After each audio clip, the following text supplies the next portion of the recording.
Dear students, welcome again. Now we will practice some numericals based on the chapter that we have read.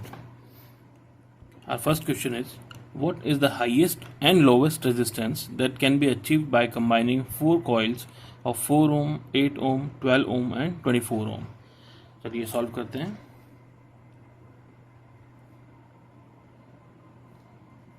As we know that अगर हमारे पास कई सारे resistances है R1, R2, R3, R4, तो इनका maximum resistance आपको पता है इनका अलजेब्रिक सम में मिलेगा, यानी कि हम इनको सीरीज में कनेक्ट करेंगे तब मिलेगा. तो फर्स्ट केस जब हम हाईएस्ट के लिए सॉल्व कर रहे हैं तो हमें सिंपली इन सभी रेजिस्टेंसेस को सीरीज में कनेक्ट कर देना है. अगर सीरीज में कनेक्ट हो जाएंगे तो हमारा जो इक्विवेलेंट रेजिस्टेंस होगा वो हमें पता है होता क्या है. It is R1 plus R2 plus R3 plus R4. That will simply be 4 ohm plus 8 ohm plus 12 ohm plus 24 ohm. It will be 4 में 12, 24, 48. It will be 48 ohm. ये हमारा हाईएस्ट रेजिस्टेंस है जो हम इन 4 रेजिस्टेंसेस को कंबाइन करके achieve कर सकते हैं.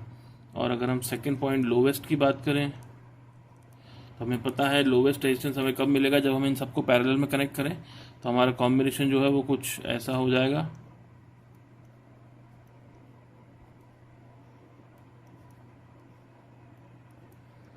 Four, 8, 12 and 24. और इसके अंदर जो इक्विवेलेंट रेजिस्टेंस आएगा, हमारे पास फॉर्मूला है 1/R equivalent is simply 1/R1 plus 1/R2 plus 1/R3 plus 1/R4. ये मुझे देगा 1/4 प्लस 1/8 प्लस 1/12 प्लस 1/24. अगर हम इसे फर्दर सॉल्व करें एलसीएम हमारे पास आ रहा है 24. 4 6 are 24, 8 3 are 24, 12 2s are 24 and 24 1 is 24. तो it will give me 6 and 3 9 and 1 10 and 10 12. तो 12/24 ये मेरा 1/R इक्विवेलेंट है. तो हमारे पास जो R इक्विवेलेंट आएगा, R equivalent will be 24/12 that is 2 ओम. ये हमारा सेकंड आंसर है. तो हम कह सकते हैं कि इन 4 रेजिस्टेंस को मिला करके जो हम मैक्सिमम रेजिस्टेंस अचीव कर सकते हैं दैट इज 48 ओम, और जो मिनिमम रेजिस्टेंस हम लोग अचीव कर सकते हैं that is 2 ohm. And this is my final answer. Okay students, our next question is, calculate the heat generated while transferring 96,000 coulomb of charge in 1 hour through a potential difference of 50 volt. आप एक बार video pause करिए और इसको attempt कीजिए, उसके बाद हम लोग ट्राई करते हैं. Okay, now let's solve the question.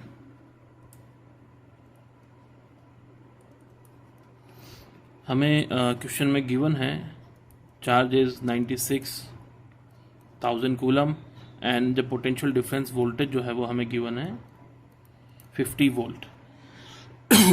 हमारे पास जूल्स लॉज ऑफ हीटिंग की वजह से जो हीट डेवलप्ड का एक्सप्रेशन है वो कुछ ऐसा है कि H is equal to I² RT. आप देखिए इस I² को अगर हम I इंटू आई कर दें और RT, तो ये I और I इंटू R जो है ये हमारा वोल्टेज से एक्सचेंज हो जाएगा. तो हमारे पास वोल्टेज की डायरेक्ट वैल्यू है.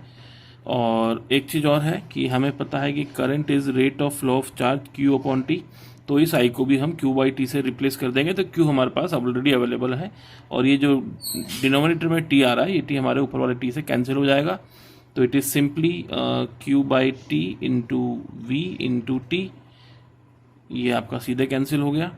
तो आपके पास जो हीट डेवलप्ड हो गया वो हो गया Q that is 96,000 volt into potential that is 96,000 coulomb sorry, and the potential is 50 volt. 50 volt इसको जब हम मल्टीप्लाई करेंगे आंसर हमारे पास आ रहा है 4.8 into 10⁻⁶ joule. So the heat developed is 4.8 into 10⁻⁶ joule, and that is my final answer. Okay students, our next question is, an electric iron of resistance 20 ohm takes a current of 5 ampere. Calculate the heat developed in 30 seconds. चलिए solve करते हैं. Solution. सबसे पहले हम लोग given quantities check कर लेते हैं। हमारे पास क्या है, हमारे पास रेजिस्टेंस गिवन है दैट इज़ 20 ओम, हमें करंट गिवन है दैट इज़ 5 एम्पियर और हमें टाइम भी गिवन है दैट इज़ 30 सेकेंड। और हीट डेवलप्ड के लिए हमारे पास फॉर्मूला है H is equal to I square R T. I है, आर है, टी है, तो और क्या चाहिए, कुछ नहीं। चलिए सॉल्व करते हैं। I square that is 5 square multiplied by R that is 20 multiplied by time that is 30, it will be 25 into 20 into 30, that answer will be 25 into 53 is 150, 15,000 joule, or I can say that 1.5 into 10 raised to power 4 joule.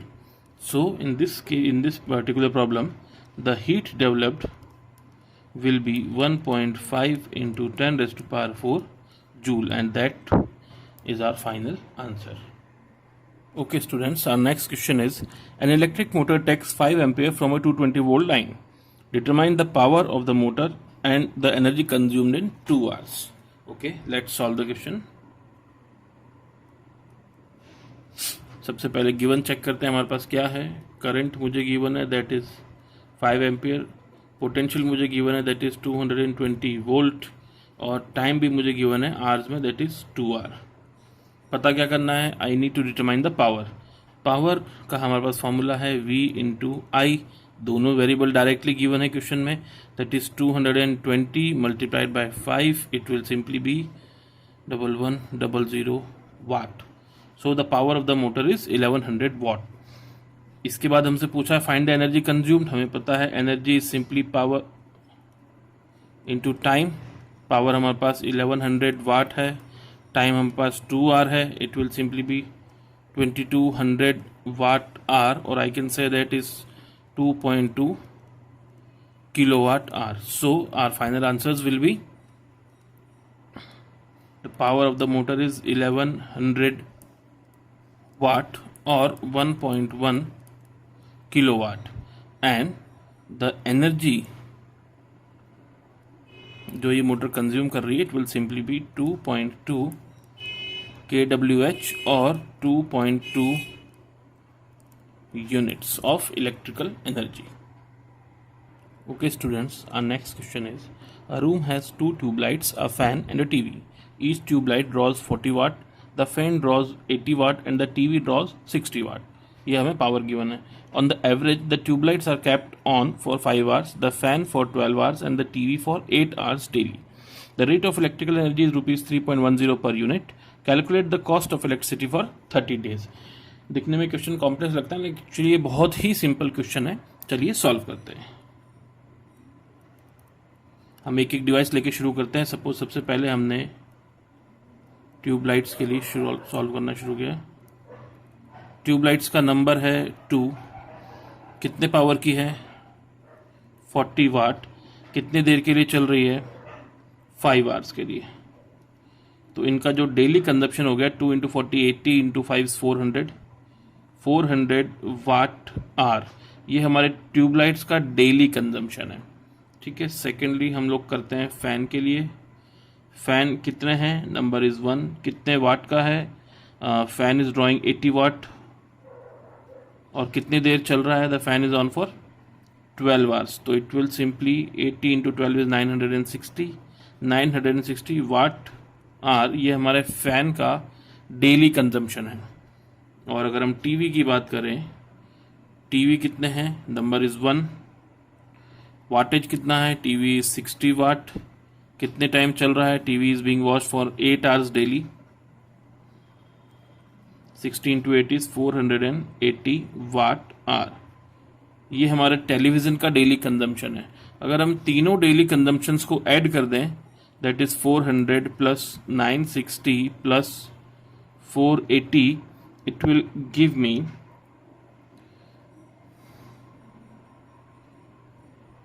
1840 watt hour, और I can say that 1.84 kilowatt hour, ये मेरे इस room का electrical energy का daily consumption है। अब अगर daily consumption इतना है तो फॉर 30 डेज कंजम्पशन कितना होगा, it's very simple, 1.84 multiply by 30, it will give me 55.2 kWh। ये मेरे इलेक्ट्रिकल एनर्जी का मंथली कंजम्पशन है। और अगर मंथली कंजम्पशन इतना है और इलेक्ट्रिकल एनर्जी की जो रेट है वो हमें गिवन है 3.10 rupees per unit, total consumption is this much, तो we will simply multiply to calculate the bill will be 55.2 multiplied by 3.10 and the answer will be 171.12 rupees. So I can say that the cost of electricity is 171.12 rupees and that is our final answer. Okay students, our next question is, a bulb is rated 60 watt 240 volt. Calculate its resistance when it is on. If the voltage drops to 192 volt, what will be the power consumed and the current drawn? चलिए solve करते हैं। सबसे पहली चीज, हमें इस bulb की जो पावर है वो गिवन है, पावर इज 60 वॉट, और इसकी जो रेटेड वोल्टेज है वो भी मुझे गिवन है 240 वोल्ट। और इस क्वेश्चन में हमसे पूछा गया है इसकी रेजिस्टेंस कितनी है। रेजिस्टेंस हमसे पूछी गई है। वी नो दैट, बहुत ही बेसिक फॉर्मूला हमने लास्ट वीडियो के अंदर देखा था पावर का, power is simply V square upon R. अगर हम इसे सॉल्व करते हैं तो I can write that 60 is equal to 240 into 240 upon R, और इसे अगर हम आर के लिए सॉल्व करें it will be 240 into 240 upon 60।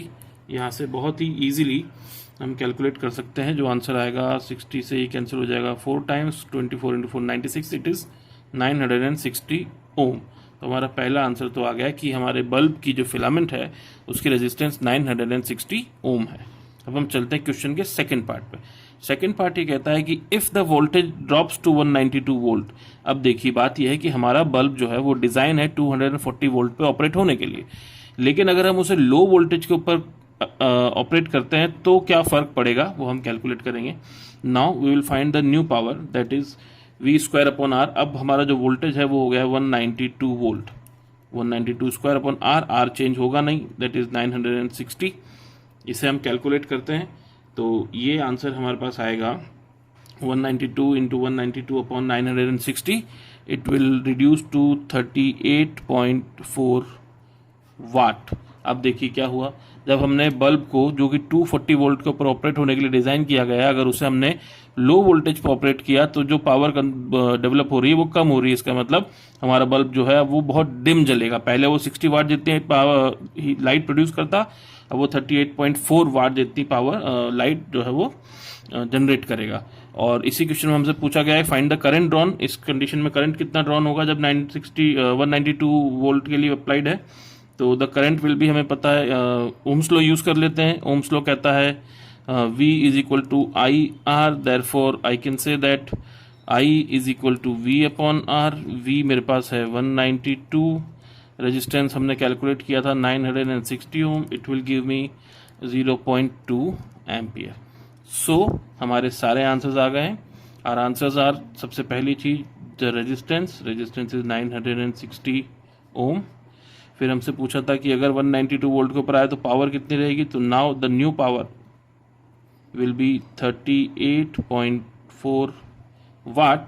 और जो नया करंट है इस बल्ब के थ्रू, नया इसलिए बोल रहे हैं क्योंकि लो वोल्टेज का करंट है, हाई वोल्टेज के ऊपर the current will be different, that definitely the new current is 0.2 ampere and this is our final answer.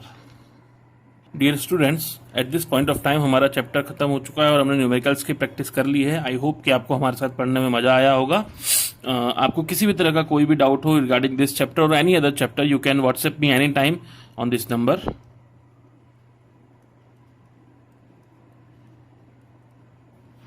My name is Girish Talor. Thank you very much.